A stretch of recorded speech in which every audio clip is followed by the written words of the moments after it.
നിങ്ങൾ life mission പദ്ധതി പ്രകാരം പുതിയ വീട് പണിയാൻ ഉദ്ദേശിക്കുന്ന സ്ഥലത്ത് തടസ്സമായി യുടെ ലൈനുകളോ പോസ്റ്റുകളോ ഉണ്ടോ?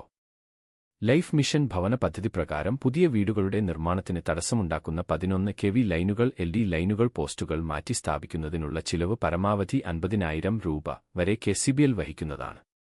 ഇനി പറയുന്ന നിബന്ധനകൾക്ക് വിധേയമായിരിക്കും ഇത്. തദ്ദേശ സ്ഥാപനത്തിൽ നിന്നുള്ള സാധുവായ BPL സർട്ടിഫിക്കറ്റ് അല്ലെങ്കിൽ കുടുംബ വാർഷിക വരുമാനം 50,000 രൂപയിൽ താഴെ ആണെന്ന് തെളിയിക്കുന്ന വില്ലേജ് ഓഫീസിൽ നിന്നുള്ള വരുമാന സർട്ടിഫിക്കറ്റ് എന്നിവയുടെ അടിസ്ഥാനത്തിൽ ഇളവ് അനുവദിക്കും. കൂടാതെ വീട് ലൈഫ് മിഷൻ ഭവന പദ്ധതിയിൽ ഉൾപ്പെട്ടതാണെന്ന് സാക്ഷ്യപ്പെടുത്തുന്ന ബന്ധപ്പെട്ട തദ്ദേശ സ്ഥാപനത്തിന്റെ സർട്ടിഫിക്കറ്റും ഹാജരാക്കണം. മാറ്റിസ്ഥാപിക്കൽ ആവശ്യമുള്ള ഭൂമിയിൽ സമ്പൂർണ്ണ ഉടമസ്ഥാവകാശം 16 ഓഗസ്റ്റ് 2025 അതിനു മുമ്പോ ഉള്ളവർക്ക് മാത്രം ഇത് ബാധകമാണ്. പിൽക്കാലത്ത് കൈമാറ്റം ചെയ്യപ്പെട്ട അനന്തരാവകാശ സ്വത്തുക്കളുടെ കാര്യത്തിൽ മാത്രം ഇളവുണ്ടായിരിക്കും.